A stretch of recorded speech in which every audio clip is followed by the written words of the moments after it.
feel like to get hit by a high-powered fire hose, but you'll see some footage on that.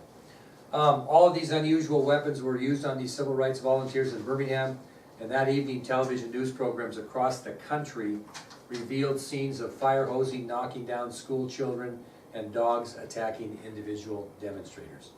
Many of the civil rights volunteers were arrested and jailed for violating the local segregation laws. Public outrage forced the Kennedy administration to intervene when Birmingham exploded, again with rioting and violence. And again, President Kennedy had to send in about 3,000 National Guardsmen to restore order in that city. So it's not been a real positive thing for the president in civil rights. Event number 4, which you may have more information or know more about, happened in June of 1963 at the University of Alabama. On June 11th, 1963, Alabama Governor George Wallace personally prevented 2 Negro students from enrolling at the University of Alabama. Wallace stood in front of Foster Auditorium at the University of Alabama and publicly promised, quote, segregation in the state of Alabama today, tomorrow, and forever. This stand by Governor Wallace became known in civil rights history as the stand in the schoolhouse door. Again, President Kennedy had to take action. Have you ever watched Forrest Gump? Remember when they were standing at the University of Alabama and he says, what's going on here? He says, they're letting coons. They're going to let coons into the university. And he said, coons? All the coons I saw on my mom's back steps or something like that. That was a reference to this, what we're talking about today. A lot of history in Forrest Gump, if you ever get a chance to watch it. When President Kennedy took action when Governor Wallace was confronted by federal marshals, members of the Alabama National Guard, and Deputy Attorney General Nicholas Katzenbach, the Governor Wallace finally stood aside. I have a picture up here. This is Nicholas Katzenbach right here. This is the guy that basically gave the order to Wallace to open the door for these 2 Negro students. When Governor Wallace backed down, the Negro students Jimmy Hood and Vivian Malone were admitted to summer classes without incident. That night, President Kennedy addressed the nation on national television. And the reason for his national television speech was to introduce a civil rights bill he was going to be sending to Congress, and this bill would eventually be called the Civil Rights Act of 1964. Incredible piece of legislation. Obviously was passed by the Johnson administration after the president's assassination. This is what he said in his speech. He said, this nation was founded by men of many nations and backgrounds. It was founded on the principle that all men are created equal. And when Americans are sent to Vietnam or West Berlin, we do not ask for whites only. It ought to be possible, therefore, for American students of any color to attend any public institution they select without having to be backed up by troops. And, are we to say that to the world, and much more importantly to each other, that this is a land of the free except for Negroes? That we have no second-class citizens except Negroes? So it was one of the more famous speeches that he gave. And he gave that speech on that evening that Governor Wallace let those individuals in. Well, the next event happened just hours after Kennedy's speech when a man pulled into his driveway after returning from an important meeting. The man was Medgar Evers. He was the president of the Mississippi NAACP, National Association for the Advancement of Colored People. And as Evers pulled into his driveway, he stepped out of his car carrying t-shirts that read, Jim Crow must go. As he moved towards his home, Evers was shot in the back as a lone bullet ricocheted into his home. Evers staggered some 30 feet towards his house before collapsing and was pronounced dead less than an hour later at a local hospital. More nationally, Evers was buried on June 19, 1963 in Arlington National Cemetery, receiving full military honors. Actually, that's the last place when we do our DC trip. When we go through Arlington, that's the last gravesite we stop at. And of course, people are putting stones on top of gravestones when they visit. Every time we go there, every year, his is just caked with stones, every year. So he must see a lot of visitors. 4 days after Evers' funeral, on June 23, 1964, Byron De La Beckwith was arrested for his murder. 2 different all-white juries deadlocked, thus allowing Beckwith to escape justice. The decision caused social uproar among both blacks and whites in the civil rights movement. And a protest musician Bob Dylan wrote a song entitled "Only a Pawn in Their Game" about Evers, his assassination, and the injustice served in the case. Over 30 years later, in 1994, Byron de la Beckwith was brought back to trial based on new evidence accumulated. Evers' body was exhumed from his grave for an autopsy for the trial and was in very good state of preservation because of the embalming process. And on February 5th, 1994, Beckwith was convicted of murder and given a life sentence, dying in prison in January of 2001. Isn't that something? They went back and retried him. Kind of an interesting story. Before Evers' body was reburied, a new funeral was staged. This permitted the Evers children the chance to see him. They were very young at the time of his assassination. They had very little memory of their father, so he was re-entered into Arlington National Cemetery. How could you do double jeopardy? What charges did they change? Well, they were deadlocked. He wasn't found not guilty. He got off on a hung jury, which I see.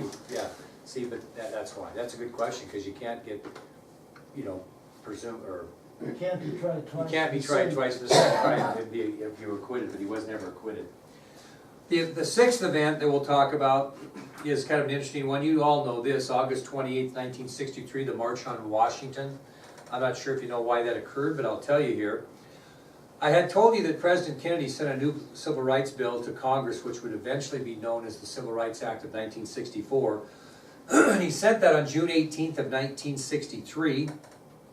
This new law was going to make discrimination illegal in regards to race, color, religion, sex, or national origin, and it would also require the desegregation of all hotels, restaurants, theaters, and all other businesses that were segregating Negroes at the time.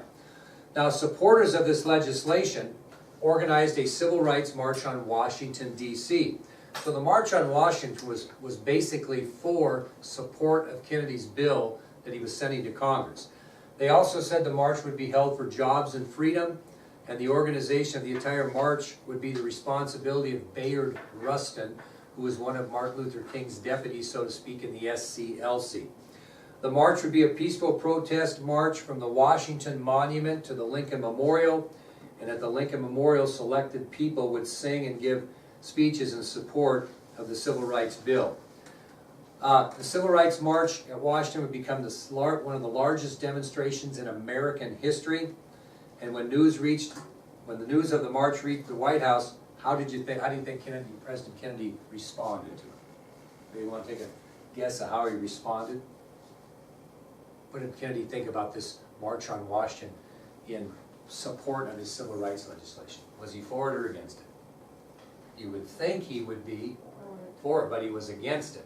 And the reason he was against it is because he was afraid that Congress would see this demonstration as negative, and as a result of the negativity, the president feared Congress would vote against the civil rights legislation. So he was very nervous, was not for it. He would rather it did not happen. Obviously, he didn't understand the historic impact it would have. Well, on August 28, 1963, more than 250,000 citizens, black and white, marched from the Washington Monument and gathered in front of the Lincoln Memorial. One young black man came 1,000 miles from Chicago on roller skates. Millions of Americans also watched the events on television. Because of the crowds, Washington, D.C. was shut down for the day, and over 1,000 law enforcement officers, extra officers, were placed on duty. Very visible at the march was a man by the name of A. Philip Randolph. He was an elderly civil rights leader. He was 75 years old at the time of the march, and he had actually tried to organize a similar march in Washington in 1941.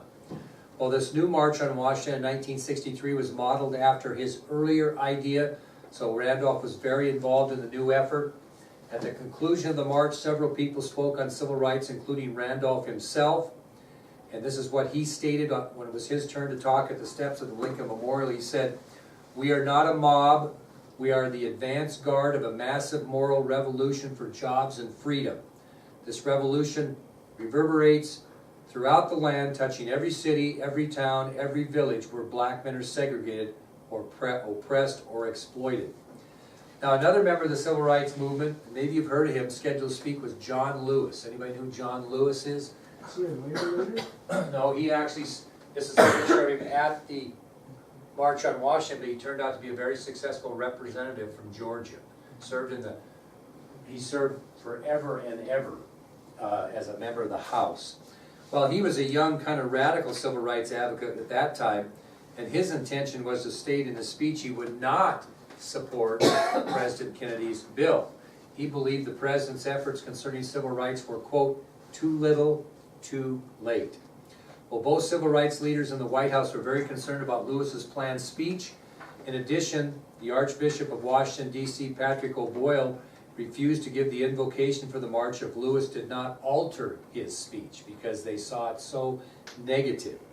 Well, as the program approached, many people tried to convince Lewis to alter his intended speech, and Lewis continued to refuse. He wanted to speak his mind on the civil rights issue. So who met with him privately to try to get him to tone down his speech, do you think? No, good guess? No, A. Philip Randolph. The elderly civil rights leader met with the radical young John Lewis and asked him not to do anything negative at the march. He said, I waited all my life for this opportunity. Please don't ruin it. And so Lewis agreed. He altered his speech to a more positive tone in the civil rights legislation sent to Congress by President Kennedy. It wasn't perfect, but he did alter what he was going to do. Another speaker was an interesting speaker. His name was Walter Reuther. Reuther was a white American labor union leader who spoke at the March on Washington in support of the Civil Rights Bill. That was very unusual.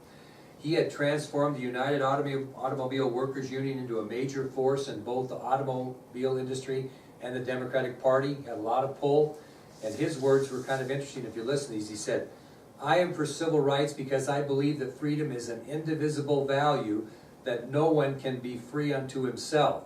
And when Bull Connor and his police dogs and fire hoses destroy freedom in Birmingham, he's destroying my freedom in Detroit. We cannot defend freedom in Berlin so long as we deny freedom in Birmingham. I thought that was a great speech from an all-white civil rights leader. Well, that final quote was kind of a direct shot though at President Kennedy because Reuther thought he should do more concerning civil rights for Negroes. You know, you're willing to defend Berlin, which isn't even in this country, but you're not willing to defend freedom in Birmingham. President Kennedy chose to watch the March on Washington from the White House, not wanting to put himself in the spotlight of the march. And obviously the one speech that caught the nation's attention and became most historically significant was that given by Martin Luther King Jr. He was introduced to speak at the steps of the Lincoln Memorial by A. Philip Randolph, and Dr. King's speech will be long remembered in American history as the I Have a Dream speech. And I'm going to let you see that in video after we take a little break. Something to tell you about the speech though. The most famous parts of the speech from Dr. King were not original text from the speech. It was all ad-libbed. Not many people know that. His speech, which was written the last 4 minutes, lasted 16. And the Kennedy administration was very pleased at the events of the Civil Rights March on Washington, and the positive effects on this famous march did influence votes through Congress. As a result, the Civil Rights Act of 1964 did pass during the time Lyndon Johnson served out the remainder of President Kennedy's term. Now, anybody know what happened to his I Have a Dream speech? You know, free at last, thank God Almighty, we are free at last. What happened to that thing? Anybody know? This is an incredible story. So, Dr. King's historic speech ended up in the hands of a young man by the name of George Raveling. Anybody know who that is? You have to be kind of a basketball fan to know. Okay, you might ring a bell. George Raveling had some unusual circumstances occur that led him to having final possession of this famous speech. Raveling was just 26 years old. He was a black man, a native of Washington, D.C., and a former college basketball player at Villanova University. Raveling was a last-minute volunteer for the March on Washington, and he was assigned a coveted spot during the march near the podium where Dr. King gave the speech. Immediately after saying, free at last, thank God Almighty, I'm free at last, King started to fold up his speech. At that point, George Raveling asked him if he could have it. As the rabbi was congratulating Dr. King on his speech, Dr. King handed the speech to Raveling and let him have it. Raveling later tucked it away in a book. It's kind of interesting. I have the book here. He had this book here, Harry Truman's Memoirs, Year of Decisions. And what he did is he got the speech and he put it inside the autobiography that he had a copy of Harry Truman's book. And he just left it there for many, many years. He never even looked at it for over 20 years. Well, in 1984, he was the men's basketball coach at the University of Iowa. And he was doing an interview about civil rights, and he was asked by the media if he was ever involved in the civil rights movement. And he answered the reporter, well, kind of, and he continued his interview by telling the story I just told you. Well, after the interview, Raveling decided, I'm going to look for that speech. And he found it right where he left it in the Truman autobiography that was located on a bookshelf in his office. And since its discovery, the speech has been framed and spent the last 30 years in a bank vault. At the age of 78, Raveling considers himself the guardian of the speech. And a few years ago, he was interviewed by CBS, and I'm going to show you that, about owning the speech. And he said in the interview, "This speech belongs to America. The speech belongs to black folks. It does not belong to me." He has been offered as much as $3.5 million for the speech. He's turned down all offers, stating, "There are more important things in life than money." Now, if you might get a chance to see him, he's gotten a little bit older. He assisted at Villanova, assisted at Maryland. He was the head coach at Washington State, head coach at University of Iowa, and finished his coaching career at the University of Southern California. And he was involved in a horrific car accident in October of 1994, which led to a very long recovery in his retirement from coaching basketball. But you can see him during March Madness every once in a while. He sometimes serves as a commentator for CBS and presently works part-time for Nike. But when I show you the video, you might recognize him a little bit. Okay? All right, well, I'm going to let you guys take a little break here, and I'm going to find these two videos, and I'm going to show you the March on Washington, and then I'm going to show you the little excerpt on the guardian of the speech of George Raveling. I think you'll enjoy it. So you can sit here, go get a pop, go to the bathroom. I'm going to gear up the old videos here.